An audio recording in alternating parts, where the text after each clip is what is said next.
데살로니가전서 2장 1절에서 6절 말씀입니다. 찾으신 줄 알고 제가 읽겠습니다.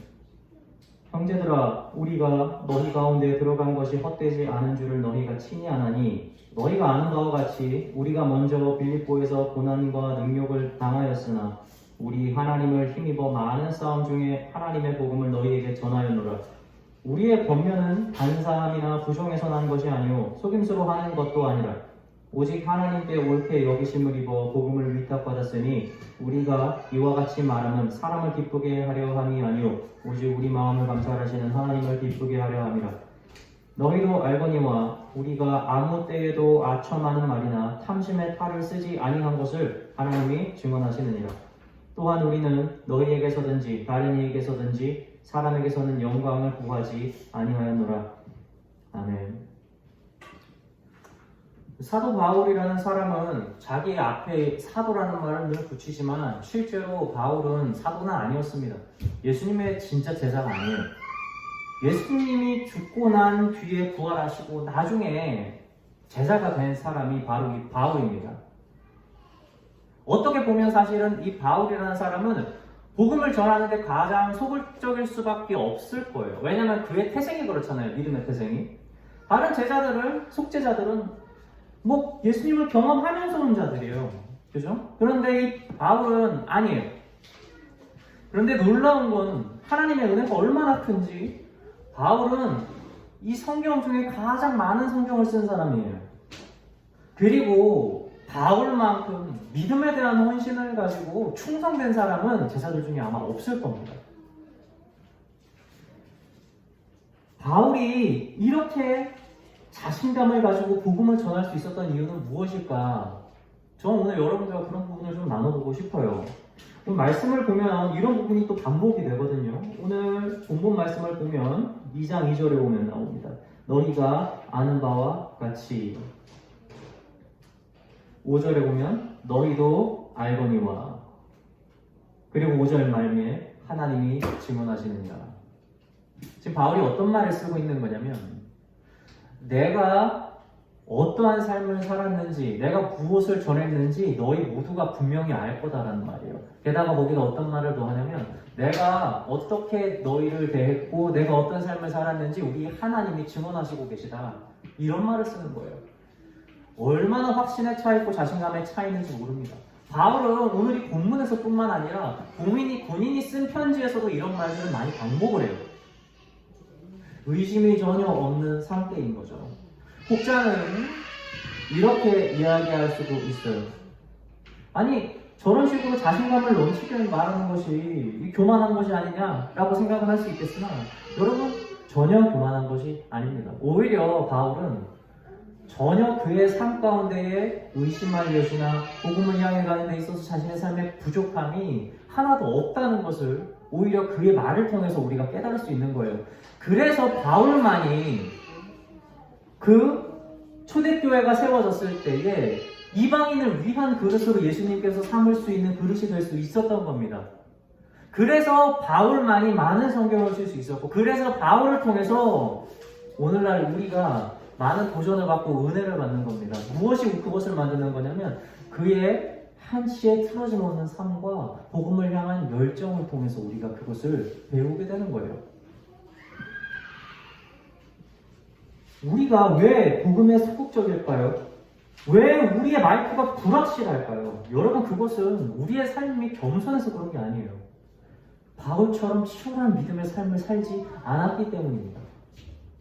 세상 사람들이 많은 교인들을 보면서 교회를 떠나요. 왜 그렇습니까? 그들을 통해서 예수 그리스도라는 이름은 봤으나 그들을 통해서 복음의 진정한 가치가 무엇인지 그들의 삶에서 발견해낼 수가 없기 때문에 그런 겁니다. 여러분, 반대로 진짜 복음을 믿고 변화되고 자신의 삶을 복종하는 사람을 만약에 세상 사람들이 보면 어떻게 느끼는 줄 아세요? 정말 경이롭게 생각을 합니다. 야, 저 사람이 저렇게 사는 걸 보니까 진짜 하나님이 있구나. 야, 저 사람이 저렇게 바뀐 걸 보니까 진짜 하나님이 계시는구나. 이런 경이로움에 사로잡힙니다. 옛날에 제가 드라마를 봤는데 이 드라마에서 어떤 아저씨가 무좀약을 팔려고 버스에 탁 올라가는 거예요. 옛날엔 그런 거 많았잖아요. 막 버스에 타서 막 물건 같은 걸 파는 사람들 말이에요. 근데 이 사람이 무좀약을 팔아서 하는데 얼마나 기술이 좋은지 언변으로 사람들을 확 사로잡습니다. 그래서 사람들이 막 관심을 가지고 그 무좀약을 사려고 하자 그 승객들 가운데 승객 한 명이 이렇게 물어봐요. 저기 아저씨 발에 무좀이 하나도 없으면 제가 그 무좀약 10개 살게요. 이렇게 얘기하는 거예요. 근데 이 아저씨가 쉽게 발을 보여주지 못하죠. 그래서 승객들이 아유 저도 살게요. 발 좀 보여주세요 라고요. 이 아저씨가 그래가지고 결국 양말을 벗고 딱 보여줬는데 아니 웬걸 내 발에 무좀이 팍 한 거예요. 얼마나 망신입니까? 무좀약을 파는 사람 발에 무좀이가 있는 거예요. 여러분 복음을 입술로 전하지만 내 삶이 하나도 변하지 않은 사람, 여러분 무좀약을 파는 무좀 있는 아저씨랑 다르지 않아요. 사람들이 우리의 입술에 있는 복음을 듣고 복음에 관심을 가질 수 있어요. 그러나 네가 변한 그 말씀을 보고 내가 너의 삶을 보고 내가 예수님을 만나겠다라고 해서 우리를 찾아왔을 때 그들이 우리의 삶을 보고 과연 무엇을 느낄까? 진짜 우리는 무좀이 없을까? 정말 우리는 복음을 통해서 변화되었는가? 여러분 이것을 봐야 된다는 겁니다. 이것이 본질인 거예요. 그래서 정말 치열하게 사는 사도 바울은 자신의 삶에 어떠한 공격을 받아도 보여줘서 까면 나오는 것이 복음밖에 없는 거예요. 사도 바울은 그 당시에 적이 정말 많았습니다. 동족으로부터도 위협을 정말 많이 받았어요. 왜냐하면 그가 하는 일이 그랬거든요. 그리고 많은 추종자들이 있었고 그리고 그가 하는 일이 이방인을 위해서 복음을 전한다라는 것 그리고 율법을 폐하는 것 이런 것들이 굉장히 적대심을 일으킨 거예요. 그래서 바울은 많은 공격을 받았어요. 그런데 세상에 그런 공격이 얼마나 유익이 됐는지 몰라요. 그렇게 공격을 많이 받아서 바울이 이렇게 많은 편지를 쓸 수 있었고 그렇게 공격을 많이 받았기 때문에 바울이 진짜 어떤 삶을 살았는지 얼마나 신실했는지 그가 얼마나 자신을 채찍질하면서 믿음에 실패하지 않았는지를 여러분 오늘 우리가 눈으로 보아서 알 수 있다는 겁니다.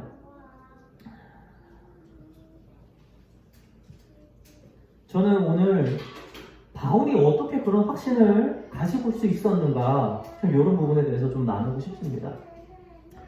바울이 그러한 열정과 확신을 가질 수 있었던 것은 첫 번째는 바로 복음입니다. 자신의 죄가 완전히 용서받고 의로운 옷을 입은 하나님의 양자가 되는 일이 복음을 통해서 일어납니다. 그래서 예수님을 우리가 처음 만나며 경험하는 게 뭐냐면 우리의 모든 죄가 용서받는 그 과정을 겪게 되는 거예요. 부활한 예수님이 제자들에게 나타납니다. 제자들을 용서하는데 그냥 용서하는 게 아니죠. 특히 베드로를 찾아가서 베드로에게 네가 나를 사랑하느냐 라고 3번을 물어봐요. 예수님이 베드로의 입장에서 그를 화해시키는 겁니다. 내가 널 용서한다. 예수님이 바울 앞에 등장을 합니다.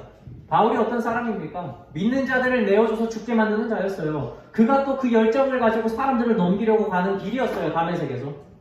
근데 그 예수님이 나타나서 바울에게 얘기하는 겁니다. 바울아 나는 네가 핍박하는 예수 그리스도다. 예수님이 직접 바울을 찾아가서 그에게 음성을 들려주는 거예요. 바울이 이해할 수 있는 방식으로 화해를 시키는 겁니다. 내가 너를 용서한다. 복음이 왜 위대한 줄 아십니까? 복음이 왜 다른 종교랑 다른지 아세요? 신을 위해서 우리가 많은 걸 준비하고 노력해야 너는 나에게 올 자격이 있어라고 말하는 게 다른 신이라면 여러분 하나님은 아닙니다. 네가 있는 그 자리에서 너 그대로 있어. 너 할 수 있는 게 없어. 내가 너에게 맞는 옷을 입고 너에게 갈 거야. 여러분 이게 복음인 거예요. 우리가 왜 복음을 담대하게 전할 수 있는지 아십니까?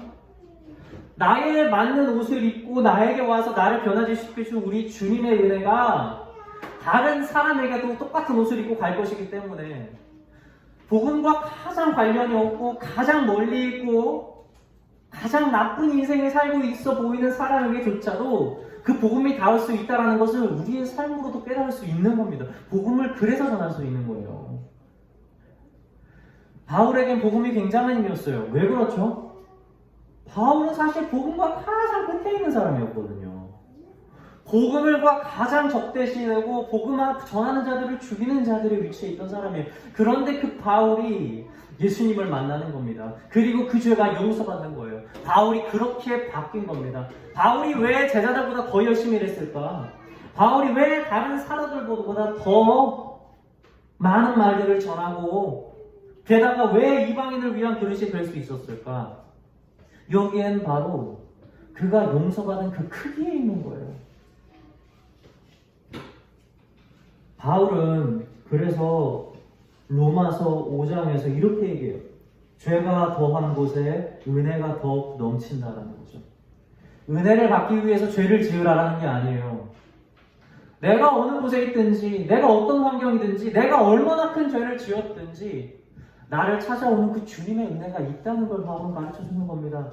바울은 가장 죄인이었을 때, 죄인 괴수였을 때 하나님을 만난 거예요. 그래서 바울이 지금 얘기하고 싶은 건 내 죄의 크기가 아니라 이만큼 큰 죄를 용서해 주신 하나님의 은혜가 얼마나 극진한가. 지금 이걸 전파하는 거예요. 바울이 엄청난 다름질을 하잖아요. 믿음을 향해서. 여러분, 그 추진력은 절대 자기 노력에 있는 것이 아닙니다. 그것은 복음의 은혜로부터 나온 거예요. 자신이 용서받은 죄의 크기로부터 있다는 겁니다. 그래서 날마다 죽는다는 그의 고백처럼 우리의 신앙은요, 매일 아침마다 자신의 십자가에 못 박는 고백으로부터 시작을 해야 돼요. 내 죄가 사라지는, 그리고 나를 의인으로 불러주신 하나님의 은혜가 없으면 여러분, 우리는 믿음의 다름질을 할 수 있는 추진력을 절대 얻을 수가 없습니다. 우리의 능력에서 나오는 것이 아니요, 우리를 살게 하고 우리를 용서하고 우리를 사랑하시는 그 하나님의 마음으로부터 믿음의 추진력이 생기기 때문입니다. 이것이 바로 세상에 있는 종교랑 기독교가 다른 거예요. 죄가 용서받은 죄인만큼 복음의 능력을 잘 아는 사람은 없어요.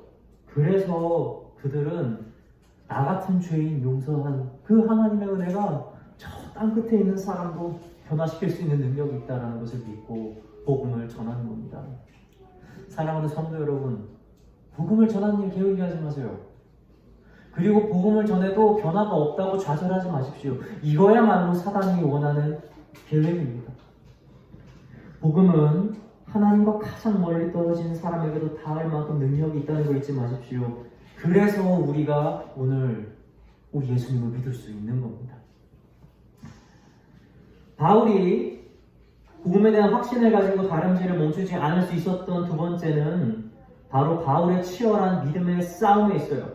그는 자신의 모든 삶이 말씀에서 벗어나지 않도록 자신을 항상 단련하고 채찍질하면서 살았던 사람입니다. 그래서 그는 믿음으로 살아가는 사람의 삶을 경쟁자로 표현을 해요.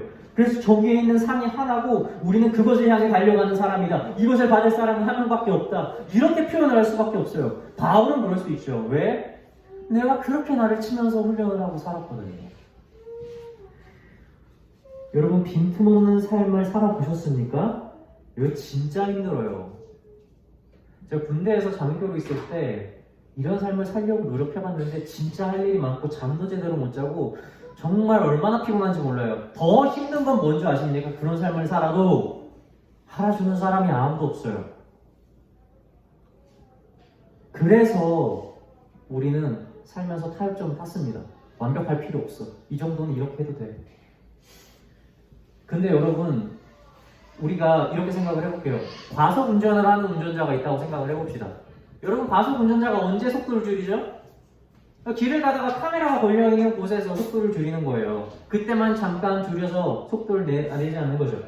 근데 여러분, 반대로 과속 운전자 뒤에 경찰차가 붙어서 쫓아간다고 생각을 해볼까요? 여러분, 이 사람이 카메라 보고 서겠어요? 아니요. 뒤에 오는 경찰차가 있는 동안 계속 속도를 줄일 겁니다. 멈추지 않고 말이에요.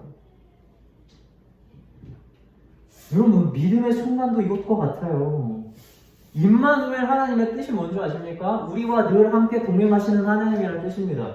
이것을 우리는 위로자로 많이 표현을 해요. 내가 어떤 순간에 있든지, 내가 어떤 고통을 받든지, 내가 어떤 고난을 당하든 나와 함께 하시는 우리 하나님이 나에게 위로를 해줄 것이다가 임마누엘 하나님 맞습니다. 여러분, 그러나 이것은 다른 의미도 있어요. 나의 모든 삶을 다 지켜보시고 나를 판단하시는 지존자의 하나님이 함께한다는 것이 여러분 임마누엘의 뜻입니다. 나의 모든 순간을 세고 계신다는 거예요. 하나님께서. 그것이 동행하는 삶인 겁니다.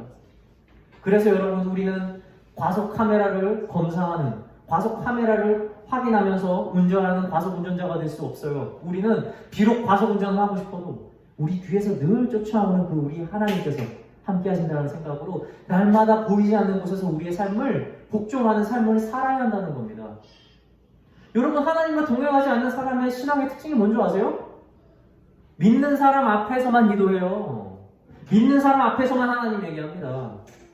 교회 가는 주일만 하나님의 사람이 돼요. 그 순간에만. 과속 카메라만 피하려고. 여러분, 근데 하나님이 그런 분입니까? 아니요.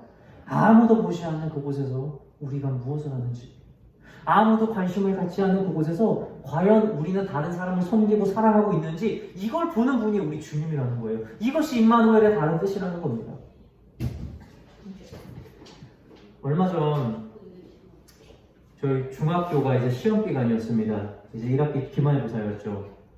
제가 그래서 아이들에게 시험 준비를 시켜주는데 어떤 한 학생이 정말 열심히 치열하게 시험 준비를 했어요.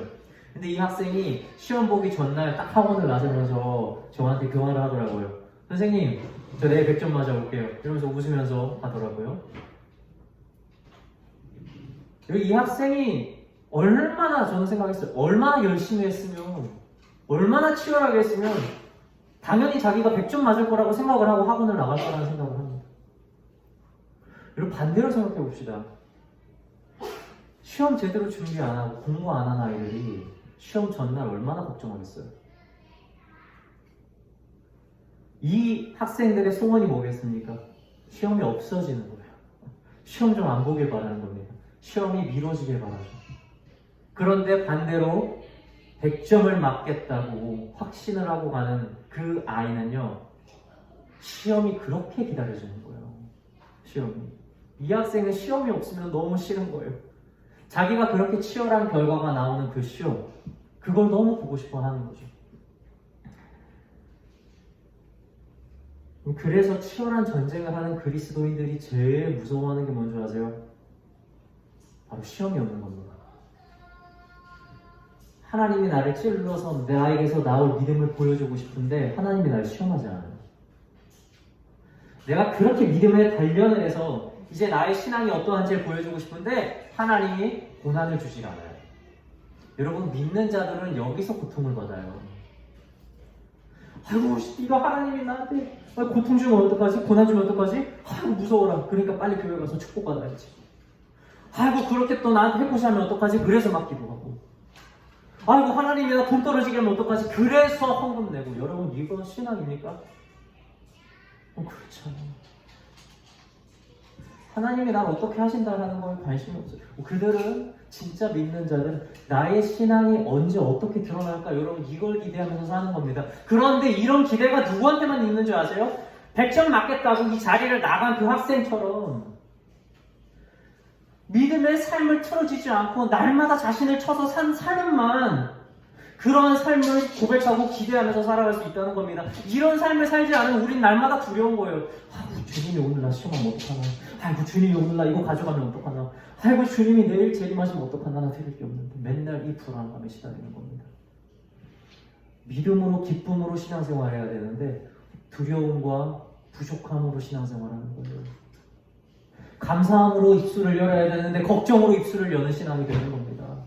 여러분, 이런 신앙생활 하지 마십시오. 이것은 빈 껍데기만 있는 신앙인 겁니다.